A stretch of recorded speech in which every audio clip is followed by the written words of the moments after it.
उस अधिकारी के खिलाफ, उस पार्टी के खिलाफ हम लोग आंदोलन करने के लिए तैयार हैं। आप बताइए, सारे निवेशक आंदोलन करने के लिए तैयार हैं। पहली बात तो यह है कि आप प्रधानमंत्री कार्यालय और गृह मंत्री के कार्यालय कब मूव कर रहे हैं निवेशकों को लेकर के? सर, सहारा वो हर संभव प्रयास करेगी जिसमें निवेशक का हित हो, और क्योंकि अभी ये सर्वोच्च न्यायालय में विचाराधीन है, तो उस पर लीगल टीम से बात करके इस बारे में भी जरूर इस पर विचार किया जाएगा कि इस तरह से श्वेत पत्र निकाला जाए। आपकी बात को हमारी जो कमांड है, हेडक्वार्टर है, उस पर संज्ञान लेकर के और श्वेत पत्र जारी करने की विचार विमर्श जरूर करेगी। लेकिन जहां तक मैं कह रहा हूं आपको कि ये एक अच्छी बात हो सकती है। मैं ये कह रहा हूं कि ये जो कंफ्यूजन हो रहा है, टाइम बाउंड तरीके से अगर आप मिलकर के निवेशकों के साथ काम करेंगे तो मुझे पूरा उम्मीद है कि कंपनी का भी भला हो जाएगा, निवेशकों का भी भला हो जाएगा। सारे लोग कह रहे हैं, यहाँ नागेंद्र कुशवाहा हैं बैठे हुए, वो सतीश चतुर्वेदी है, जितने आंदोलन कर्मी हैं, सब कह रहे हैं कि हमारे साथ कम आइए। अगर सरकार आपको काम करने नहीं दे रही है, हम सरकार से पूछेंगे और फिर जो निवेशकों को करना होगा वो करेंगे। सरकार तो चलने के लिए तैयार है। मैं तो कह रहा हूं कि आपका 15,000 करोड़ रुपए है ना, आप बोलिए कि 15,000 करोड़ रुपए 30 दिन के अंदर में सारे निवेशकों का भुगतान करें और पोर्टल की जो गड़बड़ियां हैं उसको इमीडिएटली दूर करें। 15,000 करोड़ छोटा अमाउंट होता है साहब।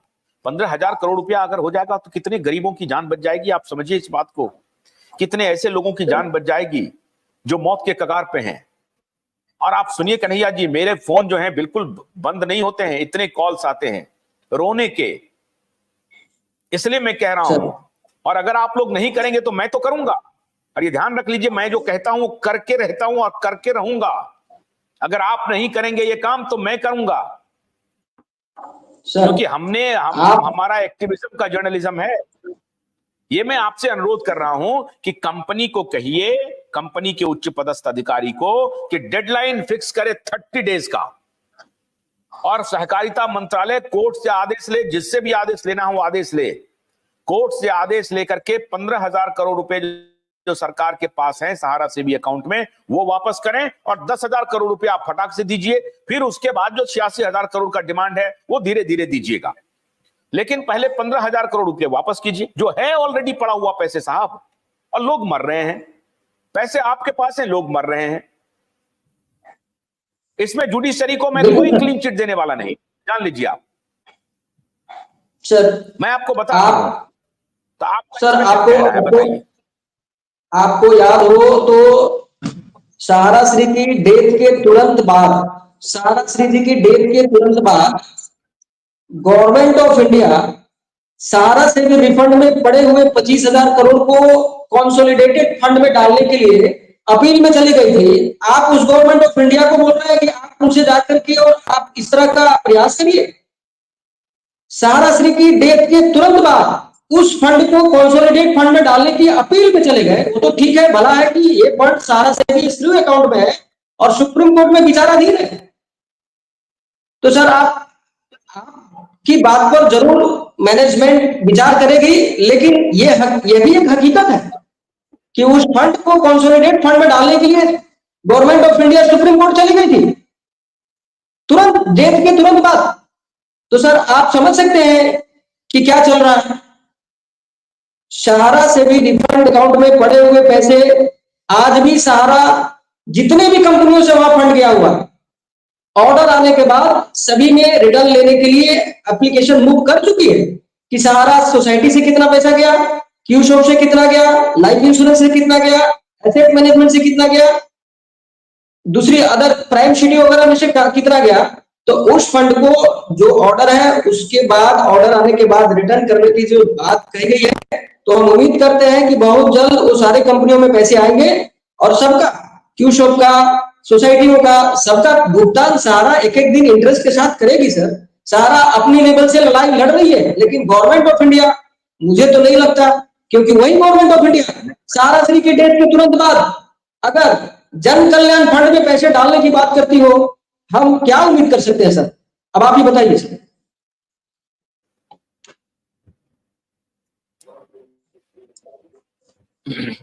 कन्वर्जन के बारे में क्या ख्याल है आपका?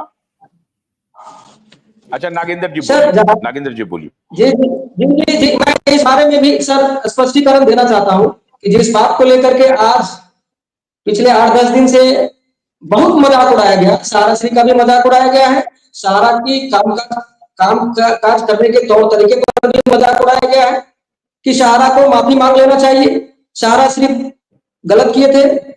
सर 2012 से लेकर के सारा श्री जब तक जिंदा रहे तब तक आपको मैं पूरा रिकॉर्ड भेज दूंगा, आइए देख लीजिए कि कितने लगाए गए हैं। और जहां तक कन्वर्जन का एफिडेविट का सवाल है तो सहारा पैरा बैंकिंग का बिजनेस करती थी 2011, 2010, 12, 13, 14 कंटिन्यू पैरा बैंकिंग का काम किया है। और पैरा बैंकिंग में अगर कोई भी इन्वेस्टमेंट होता है, लो रेट से हाई रेट पे जाता है, री इन्वेस्टमेंट होता है, रिन्यू होता है, तो उसको जो कन्वर्जन के नाम पर आज अपना अपना प्लान करके लोग चल रहे हैं, उसे कन्वर्जन लोग मानते हैं, सहारा पैरा बैंकिंग में री इन्वेस्टमेंट मानती है।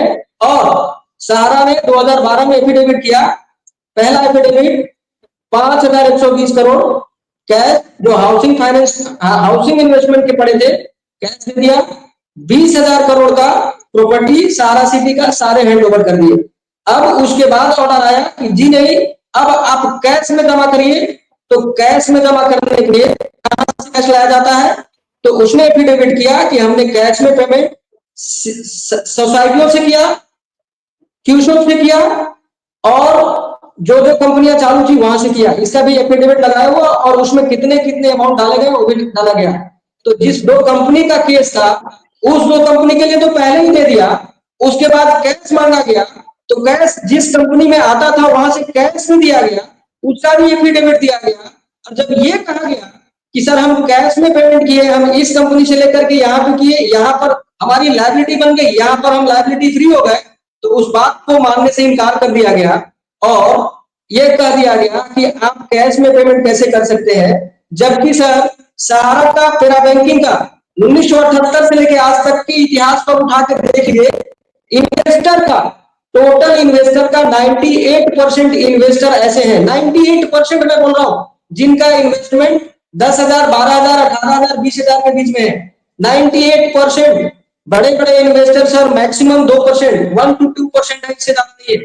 तो सर जिस संस्था में माइक्रो इन्वेस्टर 98% हो और वो जब 20,000 करोड़ का पेमेंट कैश से देने की, वो भी उसको भी सर्टिफाइड सीए सर्टिफिकेट के साथ अगर अपना एफिडेविट करता हो, उसको आप गलत मानते हैं कि नहीं, इसको हम नहीं मानते हैं। तो अब तीसरी बार इनको पैसा देने की बात होती है कि जी नहीं, कैश वाली बात हम नहीं मानेंगे, ये आपका गलत है। और सर जब ये कैश की बात को मान लिया गया था कि ये कैश है, इन्वेस्टर नहीं है, तो सर सेबी का रोल क्या रह गया था? सेबी का रोल तो वहीं पे खत्म हो गया था। फिर इंक्वायरी क्या चल रही थी कि क्या सहारा स्विस बैंक है, ये कैश कहां से आया, क्या मनी लॉन्ड्रिंग हुई है? तो जब ये मनी लॉन्ड्रिंग का केस था, जब ये कैश का केस था, तो सर सेबी क्या कर रही है? सेबी निवेशकों के हित के लिए बनाई गई थी। सेबी को 5,000 करोड़ दिया गया, 5 करोड़ भी नहीं बांट पाए थे उस समय तक। तो सर आप भी समझ सकते हैं कि ये मैटर किसकी है, इंक्वायरी किसकी हुई, सहारा श्री को जेल क्यों डाला गया, और ये क्यों कहा गया कि आप खड़े खड़े 5,000 करोड़ कैश दीजिए और 5,000 करोड़ की बैंक गारंटी दीजिए। सर जिस दिन इनको जेल भेजा गया था उस दिन तक कभी भी न तो सुप्रीम कोर्ट न सेबी कैश का डिमांड किया, लेकिन जिस दिन उनको जेल डाला गया था उसी दिन कैश की डिमांड की गई थी। ऐसा क्यों सर? जब 5,000 करोड़ आपके पास पड़े थे, आपने कह दिया कि इन्वेस्टर नहीं है। जब ये मनी लॉन्ड्रिंग लग रही थी, जब लग रहा था कि सारा स्विस बैंक है, तो सर इसमें सेबी क्या कर रहा था? क्या रोल रह गया था सेबी का? क्यों सहारा श्री को जेल डाल दिया गया था? तो क्या ये सब साजिश नहीं है? क्या इसके पीछे कोई और नहीं है? क्या इसकी इन्वेस्टिगेशन नहीं होनी चाहिए? सिर्फ इस बात को लेकर के कि सहारा ने लोगों का पैसा कन्वर्जन करा दिया, जिसे आज कन्वर्जन बोल रहे हैं। जरा इन लोगों से पूछ लीजिए कि उस दिन तक जितनी भी हिंदुस्तान की कंपनियों में पैसा लोगों का डूबा, क्या सेबी ने दिया? आज भी लोगों को दिया?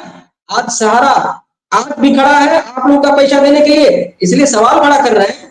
जरा सवाल खड़ा करिए गोल्डन फॉरेस्ट का, जरा सवाल खड़ा करिए पीआरएस का, जरा सवाल खड़ा करिए आदर्श सोसाइटी का, फिर समझ में आ जाएगा। और यहाँ पे बहुत सारे लोग ऐसे भी हैं जो सहारा को छोड़कर बहुत सारी दूसरी कंपनी में भी काम किए, वहां भी पैसे इन लोगों ने डुबाया है। जरा उसका सवाल पूछ लीजिए तो उनसे कि उस कंपनियों का क्या होगा, साई प्रसाद का क्या होगा, अल्केन माइन का क्या होगा, है किसी के पास जवाब? लेकिन खैर, हमें उस पर नहीं जाना, हम सहारा मैनेजमेंट की बात करते हैं। सहारा कल भी था, आज भी है, आज भी लोगों को बोल रही है कि हम लड़ेंगे और जीतेंगे और लोगों का रिटर्न करेंगे, सब कुछ करेंगे, क्योंकि हम सच्चाई पर हैं और सच्चाई की जीत एक दिन होती है। ये सहारा है। हम आज भी बोलते हैं कि हम हैं सहारा, मतलब है सहारा। चलिए कोई बात नहीं है। अब नागेंद्र जी, अब आप धैर्य से सुनिए, अब धैर्य से सुनिए। आपको बहुत वक्त दिया, पूरा वक्त दिया। मैंने अपनी तरफ से भी सवाल पूछा और सर सवाल दो चार आपने सवाल, सवाल छोटे छोटे सवाल है हाँ सर, दो चार हाँ, बिल्कुल नागेंद्र बड़े जी, छोटे अशोक सवाल है राम सर। जी, वन जो वर्ड दोनों में आंसर से है जो सर, दो जी, चार सवाल है, लाइव में वन वर्ड आंसर है सर। नहीं एक जितने मिनट, भी साथी लाइव में जुड़े हैं सबको एक मिनट देखिए, सबको चौधरी मेरा जी बोलिएगा, नमस्कार नागेंद्र जी प्रणाम। नमस्कार। इधर उधर की बात करने से अच्छा है सर कि मुद्दे पर बात किया जाए। वन वर्ड आंसर है एक sir, minute one Chaudhary word ji, answer है। एक एक मिनट चौधरी जी, एक मिनट, ज्यादा टाइम नहीं लेंगे हम, क्योंकि जिस व्यक्ति से सवाल पूछा जा रहा है हम उनको उस प्राणी समझते ही नहीं कि इनसे कुछ सवाल का जवाब सही तरीके से हम लोगों को मिलेगा। लेकिन कुछ बात आज बातों बातों में एक्सेप्ट कर ले, इसके लिए उनको बहुत बधाई। कुछ दिन पहले हमने इसी मंच से कहा था कि उस ऑर्डर में लिखा हुआ है कि सहारा से भी अकाउंट में, जो एस्क्रो अकाउंट में जो पैसा रखा जा रहा है, वो अगर इन्वेस्टर को पैसा अगर नहीं मिला तो पैसा सरकारी फंड में चला जाएगा। और सरकार ने इसका पहल किया भी था। हम लोगों ने जो रिट पिटीशन लगाया तब जाकर के ये रुका। वो बात नहीं एक्सेप्ट किया, लेकिन इतना एक्सेप्ट किया, इसके लिए आपको बहुत बधाई। पहले आपने इस बात को खारिज किया था कि ऐसा कुछ नहीं है, आज आपने माना, हमको अच्छा लगा। दूसरा चीज कि अभी ये कह रहे थे, देखिए वो पैसा जो है उसमें साफ लिखा हुआ है कि सहारा के इन्वेस्टर अगर सहारा से भी रिफंड अकाउंट से पैसा नहीं ले पाते हैं तो उसको काला धन मानते हुए सरकार